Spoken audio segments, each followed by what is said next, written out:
الحكيم سبحانك لا فهم لنا إلا ما فهمتنا إنك أنت الجواد الكريم قل رب زدني علما أعوذ بالله من الشيطان الرجيم إنما حرم عليكم الميتة والدم ولحم الخنزير وما أهل به لغير الله فمن يضر غير باغ ولا عاد فلا إثم عليه إن الله غفور رحيم صدق الله مولانا العظيم. So continuing with the discussion of the various things which Allah subhanahu wa ta'ala has forbidden in these particular verses. So we mentioned yesterday about the critical issue of abstaining from haram, as it destroys the heart, it destroys the mind, it destroys the body, it destroys this world, it destroys the next world. And halal is the opposite. It brings light into the heart, into the mind. It gives, health to the body, to the soul, to the intellect, to everything.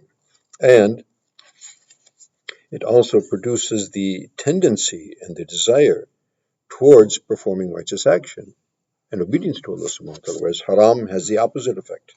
And lastly, halal, you see, ensures that inshallah our dua will be accepted. Haram, Allah subhanahu wa ta'ala Allah is pure, He cannot accept which is pure. The body which is, sustained with haram is impure, and there's no question of acceptance from such bodies and from such tongues and from such hands extended to the sky.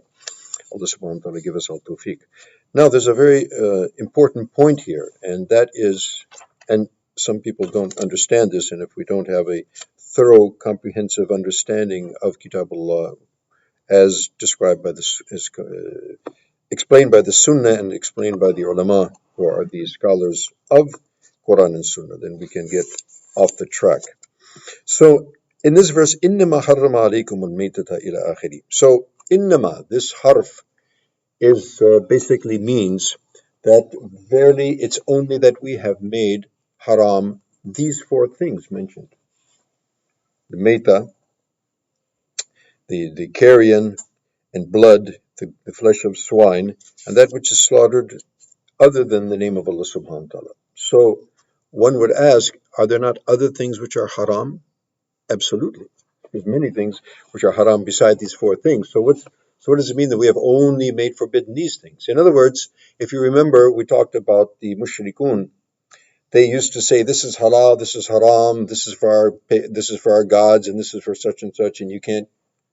And that was all from their heads, right? And it had nothing to do with religion. So Allah subhanahu wa ta'ala is refuting that. It's not what you make halal and haram. It's what I make halal and haram. So on the one hand, those things which you had made forbidden, I didn't make them forbidden. So how is that? So I've not made those. I have only made forbidden in terms of the animals, these ones. On the other hand, you have made all of these other things halal, and I have made those things forbidden. So what I've made forbidden, you made it halal, and what you made, and what I've made halal, you have made forbidden. So this is in response to that, misguided concept that they had. Okay? Otherwise, there's many things which are also haram in the Quran itself and also from the Sunnah of Rasulullah.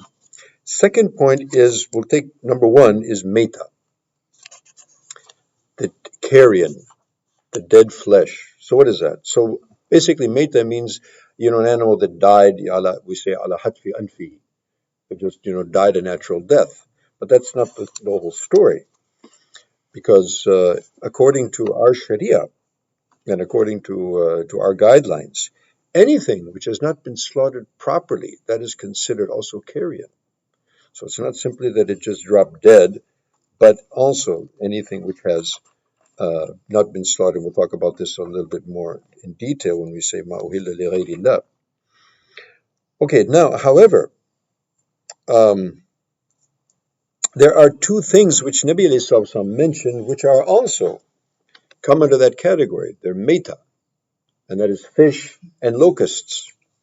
So fish, obviously, and basically these are animals that don't have a flowing bloodstream, So whichever has a flowing bloodstream, that blood needs to, come out of the body, and that's why we slaughter it, because it's not simply a ritual. It has, a huge impact on the health of that particular flesh. So fish are not of that nature. So Nabi Sallallahu is very clear that those two dead things, apparently, because if we find a fish, for example, that has come up on the top of the sea, and obviously we're not going to slaughter a fish. Even though I remember as a student in Makkah, these fish used to come and it said slaughtered in the Islamic way. So I don't know who they're trying to fool, but fish are not to be slaughtered. That's not the question. Also, locusts. That might seem strange to many of you. Those big, like grasshoppers, the big locusts. Actually, maybe there's some mentioned those are halal, and actually they're extremely beneficial. We don't. Most of us have probably never eaten locusts, but in fact, they are halal, and they are very high in phosphorus, and they have a lot of, actually, health benefits. So if you ever get the chance to have them, partake. Wala haraj. So, having mentioned that, inshallah, the rest we'll take in the next day or two. Bidnillah tabarak wa ta'ala, and we need to really pay attention to this chapter because, as we said, it's very critical. It's all about whether we are going to be you know, acceptable to Allah subhanahu wa ta'ala or not. May Allah subhanahu wa ta'ala give us all tawfiq to understand and implement. Ameen. Look at the da'wan. Alhamdulillah. Assalamu alaikum wa rahmatullahi wa barakatuh.